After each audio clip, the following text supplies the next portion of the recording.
civilians. Something that NATO will also be discussing is evacuation of the area of citizens. There are between 5,000, 6,000 European Union nationals there, many of them in remote areas. They could be oil workers in those areas. And of course, the other area that NATO would be looking at this very much in conjunction with the United Nations, of course, and the Security Council meets later, is the idea of a proper regime of sanctions against Libya. And David Cameron, the British Prime Minister, has used his most forceful language yet on that matter. The message is very clear, which is the violence we have seen is appalling and unacceptable. And I have this very clear message for people in that regime, this warning for people in that regime, which is the world is watching you and the world will hold you to account. And Britain, through the United Nations, is pressing for asset seizures, for travel bans, for sanctions, for all of the things that we can do to hold those people to account, including investigating for potential crimes against humanity or war crimes or crimes against the people. And people working for this regime should remember that international justice has a long reach and a long memory, and they will be held to account for what they do. A very clear message from David Cameron. Is NATO, Tim, considering, I wonder, ground forces as a possible option? Well, indeed, and this is a very, very tricky area. People have used the expression a military humanitarian intervention force. Now, that might include ground forces, but they would be acting very much in the sense of helping people to get out of Libya as the situation develops. I think everyone's aware that it's a fast-moving situation. NATO has the Navy, or at least it has Navy capability offshore in the Mediterranean that could prove helpful.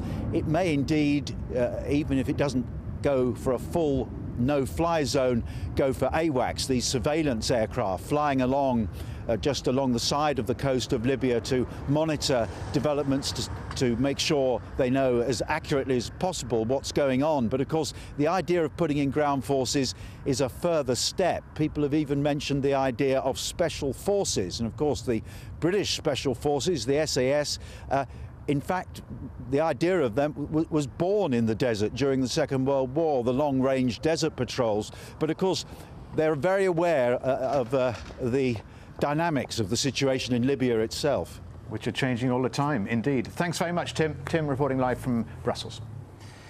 And there have been more resignations among Libya's diplomatic staff. The country's ambassador to France and another diplomat from Tripoli both have resigned on Friday.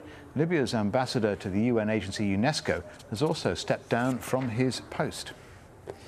Well, the United Nations Human Rights Council is currently meeting to talk about the uprising in Libya. Delegates arrived in the Swiss city of Geneva, where ambassadors will be calling for an end to the violence. European nations are also asking for Libya to be suspended from the organisation, although that suggestion may meet some resistance.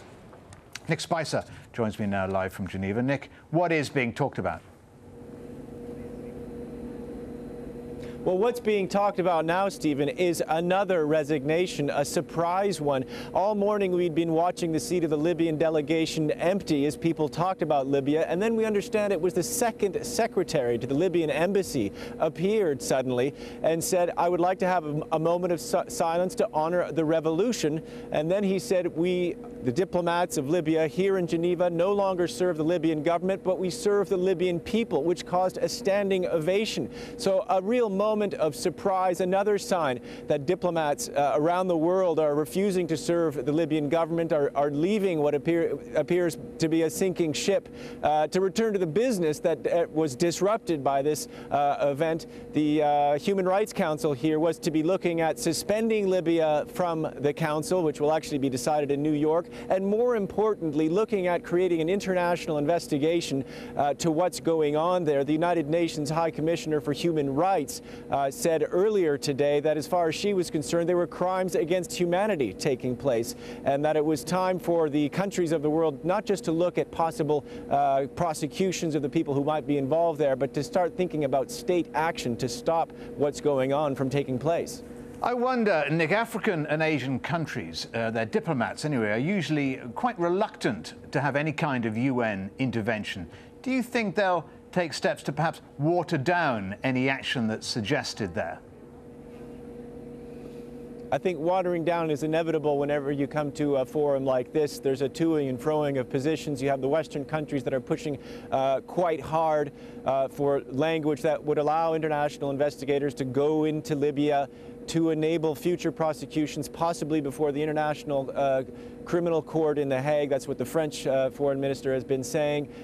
You will have, however, countries from Africa and Asia who typically here like to defend state sovereignty, don't like others meddling in what they see as their internal affairs. But I think you'll probably come up, particularly after the drama that I was just referring to earlier, with a compromise document that will allow for an investigation and will leave, ultimately, the suspension of Libya up in the air, because that is to be decided in New York in any case. All right, Nick, we're going to leave it there. Nick Spicer from Geneva, thanks.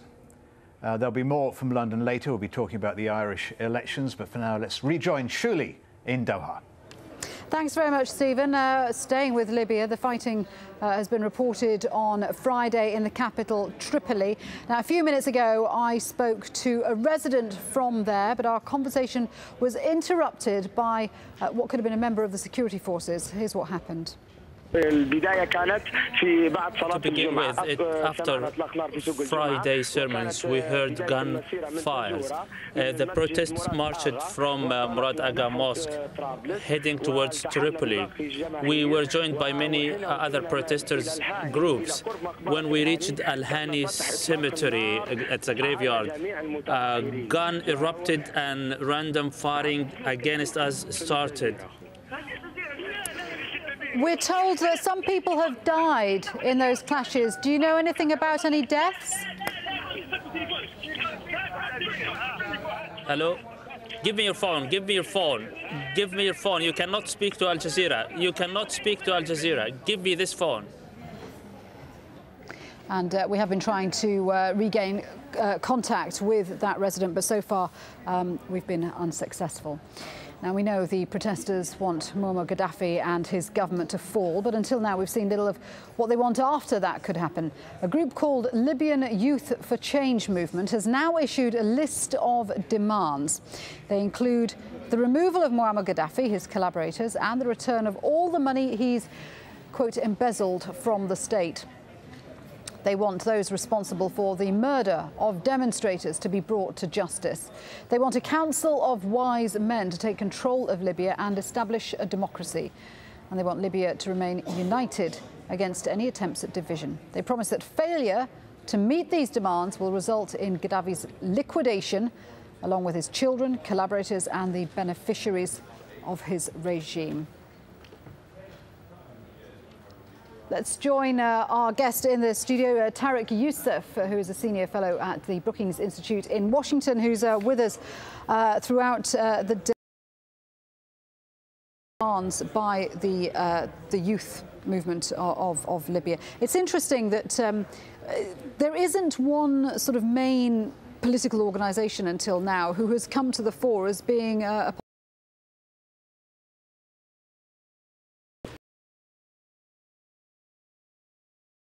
In my view, one of the big fundamental challenges facing the world, the Libyans in the post-Gaddafi era.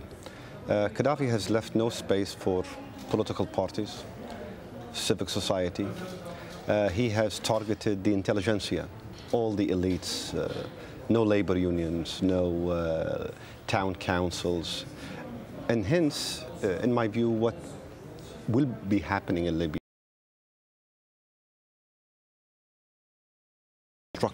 a remaking of the country. Now, that will involve a lot of priorities and will have to proceed gradually. What people are expressing, in my view right now, are a list of demands and hopes of the kind of Libya that ought to emerge. Inclusive, democratic, liberal, global, economically prosperous, socially just. Those ought to be the goals. How we get there, I think, is going to be up to the Libyans to discover. I have no doubt, given the scenes I've watched in the last few days, that the Libyans will be capable of delivering on the mandate. Well, one of the peculiarities of Libya is that it's a very tribal country. They've said in their demands that we've just heard that they don't want any divisions. But how likely is there going to be total unity if Gaddafi were to fall? I think in the initial period after Gaddafi's fall, there will be a lot of uncertainty. There'll be a lot of jostling for position. Absolutely, jostling for positions. Rediscovering who the potential leaders are and who do they represent. How do you deal with the ex-Gaddafi civil servants? How do you deal with some of the loyalists around him who actually might be competent technocrats or bureaucrats? I think the tribes might play a role initially in actually helping to stabilize the situation. Tribes represent big population congregations, and if they decide not to essentially instigate any violence, not to destabilize their own localities, they can actually contribute to the business of state building and reconstruction. I don't think the tribes are the answer to the future of Libya. And I say this because the republic that emerged in the early 70s, late 60s, early 70s, was one where the tribes played a largely social, non-political role. Most Libyans, I think, dream of a republic that is either presidential or parliamentary, but is democratic and is inclusive, and that represents not just regions with strong tribal traditions, but also regions where you have a mixture of bloods and migrants. Libya has to, in fact, in my view, hope for a return. In this case, remaking a country along the lines of what we all want in the Arab world: well-governed, inclusive, plural, and but of course, tolerant. you have to deal with human frailties and the problems that come with being human, which in this case could amount to a desire for revenge against Gaddafi's collaborators. And for those who have died in these protests, there will be a great need to see accountability and some kind of comeuppance for those who are involved in that. But accountability has to be a process that is also governed well.